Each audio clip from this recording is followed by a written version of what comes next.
Howdy, my fellow gamers, and welcome back to another episode of Storytime with Freak. As we continue through the toll, we've only got about a third of the book left. I would say we're going to knock out a good chunk today, but today's probably just going to be one chapter.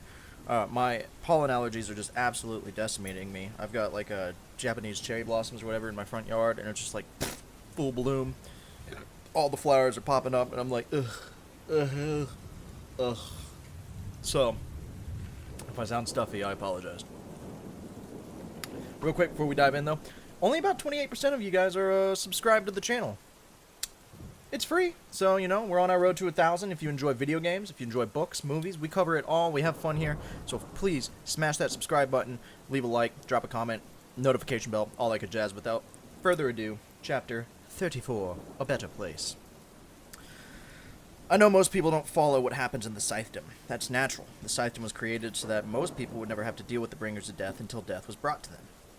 But the sinking of Adura affected us all. It made the Thunderhead go silent and marked everyone unsavory. And without Grand Slayers to moderate it, it led to an imbalance of power within the Scythedom. We've had a stable world for over 200 years, but not anymore. If we want that stability back, we have to fight for it. Not just those of us in the Scythedom, but everyone. And when you hear what I have to say, you're gonna want to fight. I know what you're thinking. Is Scythe Anastasia going to make the accusation? Is she going to publicly point the finger at Goddard as the killer of the Grand Slayers and the destroyer of Endura? You'll have to wait, because there are other cases that must be made first. Other accusations I'm going to show you in a history of unthinkable acts that go against everything the Scythedom is supposed to stand for. It's a story that doesn't start with Goddard. In fact, it starts years before he was even born.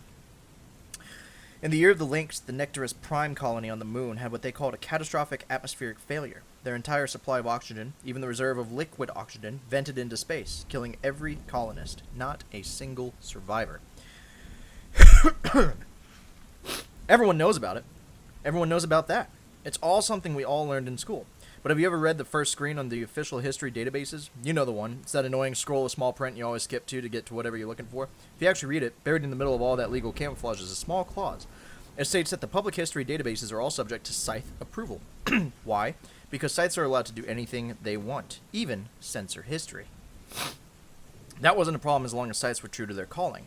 Honorable, virtuous, holding themselves to the highest human ideals. It only became a problem when certain Scythes began to serve themselves instead of humanity.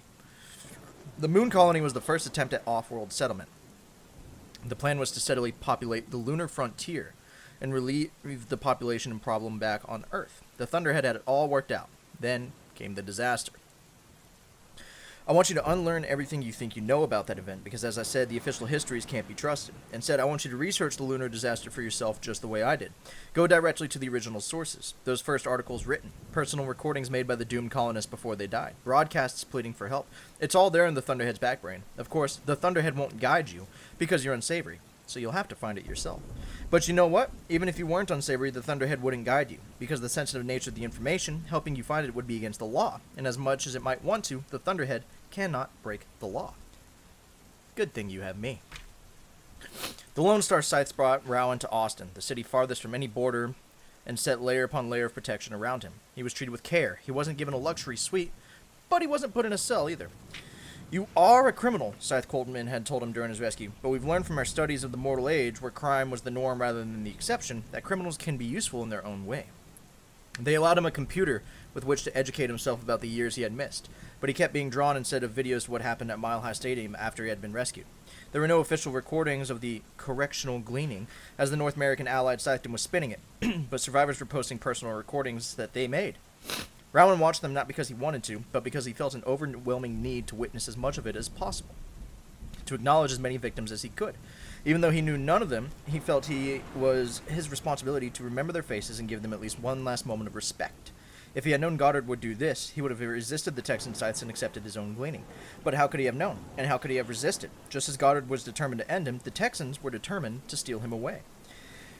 And he also watched and rewatched Citra's all-too-short broadcasts. Knowing that she was still free and fighting made everything bearable.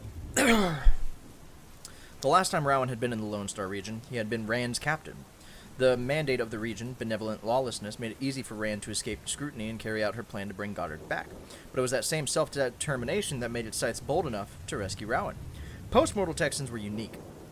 They were beholden to no rules beyond those of their own personal making and accountable to no one but one another.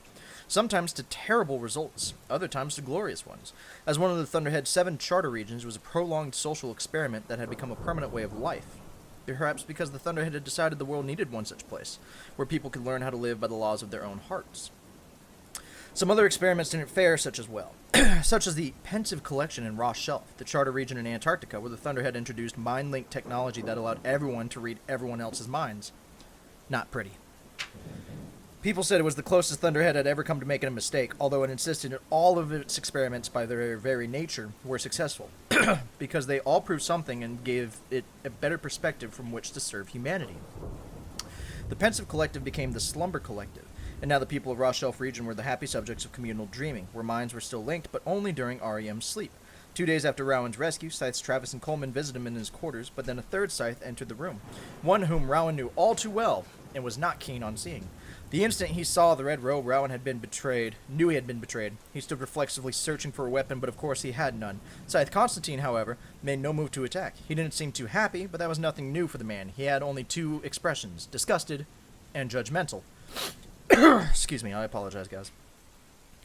Scythe Coleman put her hands up to calm Rowan down. It's not what you think, she told him. He's not here to harm you. Scythe Constantine just joined the Lone Star Scythedom. Only now did Rowan notice that the jewels that had adorned Constantine's robe the last time Rowan had seen him were gone, and although his robe was still crimson, the fabric was now a rugged canvas. While Scythes were free to align themselves with any region they chose, it was rare and important Scythe, like Constantine, joined a different region. Rowan couldn't help but think it was a trick. Scythe Travis laughed. Told you we should have warned him. Believe me, Mr. Damish, said Constantine, I am no more pleased to see you than you are to see me, but there are concerns greater than our mutual animosity. Rowan still wasn't sure if he believed it. He couldn't even imagine the high and mighty Constantine, a Lone Star Scythe, limiting himself to 2 gleaning only by Bowie knife, the only rule of the Lone Star Scythedom beyond the commandments. Please, Rowan, sit down, said Scythe Coleman.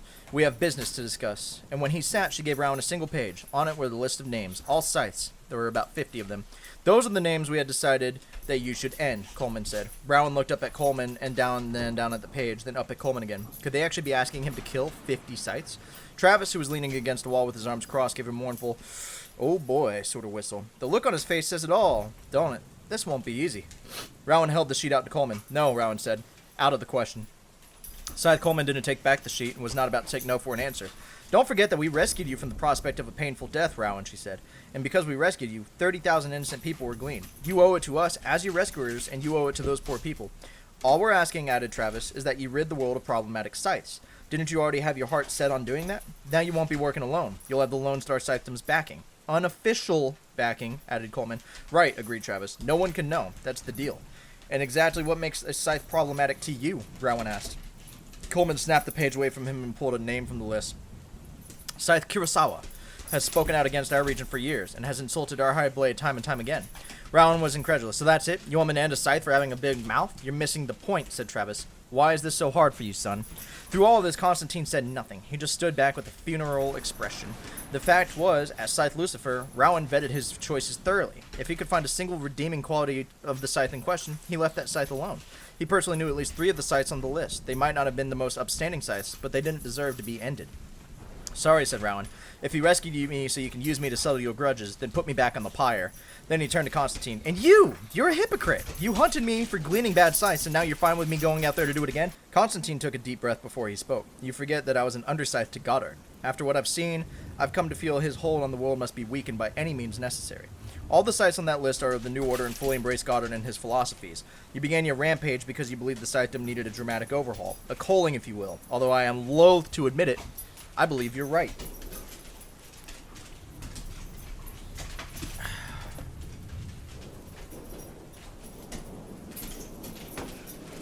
Did Constantine actually just say that? Hell would be freezing over if the Thunderhead weren't controlling its weather. Thank you for saving my life, Rowan told Coleman and Travis. But like I said, I don't take requests.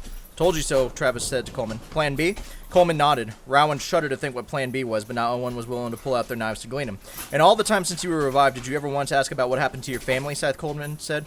Rowan looked away. He had been afraid to ask, not just out of fear of knowing, but also because he didn't want to bring his family into this, to be used on anyone's chessboard. If they're still alive, I'm sure they've disowned me, Rowan said. Maybe they changed their names or even had themselves supplanted. If I were related to me, that's what I would do. Very insightful, said Scythe Coleman. Actually, 2 of your sisters did change their names, and 1 of your brothers did get supplanted, but the rest of the Damage family remained. Your mother, grandparents, and 4 other siblings. Are you threatening to hurt them? Travis guffawed at that. What do you think? We're like Goddard? We never hurt innocent people, except, of course, for the ones we glean. I'll tell you what we did do, Scythe Coleman said. After you sank Endura, your family came to our region out of fear that they would be gleaned by Mid-America's new High Blade, with whom they know you had bad blood. We took them in, and since they have been quietly under our protection, where they will remain, regardless of what you choose to do, then she will turn to Travis. Bring them in. Travis left the room, and Rowan began to panic. Was his family here? Is that what was happening? Were they going to force him to face them? No! How could he, after all that he had done, after all they believed he had done? As much as he wanted to see them, to see for himself that they were all right, he couldn't bear the thought of standing before his family. No, don't! Rowan insisted. If we can't convince you, maybe they can, said Constantine, but the horror of making his family a part of this? Of hearing his own mother tell him to go out there and kill Scythes? That was worse than being gleaned. It was worse than being burned alive. I'll do it, Rowan blurted. I'll do whatever you want. Just please leave my family out of this. Coleman closed the door before Travis could return. I knew you'd see reason, she said with a warm smile. Now let's make this world a better place. Have you done your research? Have you dug into the back brain? I know it's frustrating without the Thunderhead's help, but after 3 years, I'm sure a lot of you have figured out how to do it. There's a benefit to being unsavory, isn't there? It forces you to struggle through the frustration and do things the hard way. So much more satisfying. What did you find when you looked at the lunar disaster? Anything that didn't look quite right to you? Did you find that the environmental system had triple redundancy? Not only a backup system, but 2 backups to the backup?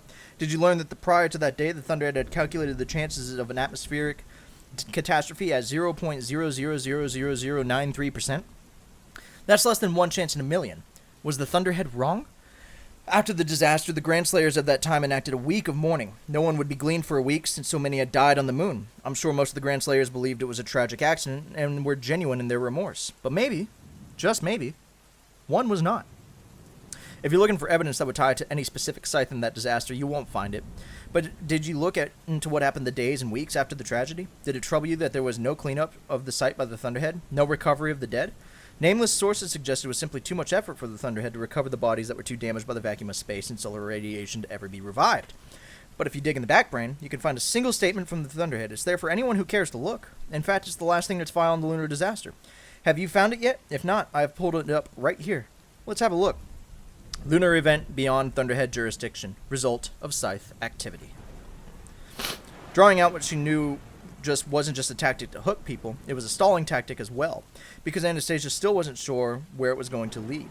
But each day revealed more hidden truths in the background. She knew she was close to breaking through on the Mars disaster, but was completely stymied by the destruction of the New Hope orbital colony. But the first reveal had already had everyone reeling. Ten Kamenan was overjoyed and couldn't contain his glee at dinner. The statement by the Thunderhead in a forgotten file. Result of scythe activity. Masterful work. You put us all to shame, dear, said Makeda. We searched the back brain for months and never found that. And walking people through how to find it themselves only makes your case stronger, Tenka said. But I can't lead them to things I can't find. There are still so many leads that make no sense, like the white silk. Explain, said Makeda. Maybe we can help. Anastasia pulled out her tablet and showed them an image. This was the last picture taken on the New Hope orbital colony before the disaster. You can see the approaching shuttle in the background, the one that lost control and hit the station, destroying it. Anastasia tapped on the screen. The backbrain links the image to tons of things, almost all of them relating to the disaster. News reports, obituaries, dynamic analysis of the explosion, and then there's this. She showed them an inventory log for a bolt of fabric. Pearl white silk. I tracked where it went. About half of it was sold for wedding dresses, some of it was used for drapes.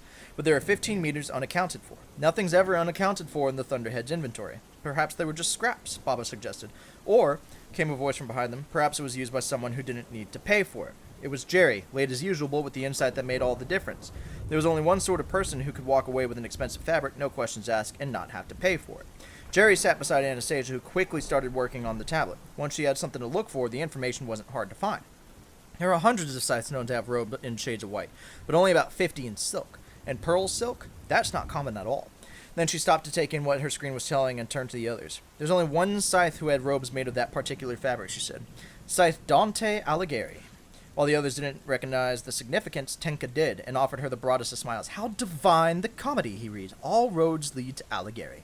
His name is familiar. Wasn't he from Byzantium? Trans-Siberia, I believe, said Baba.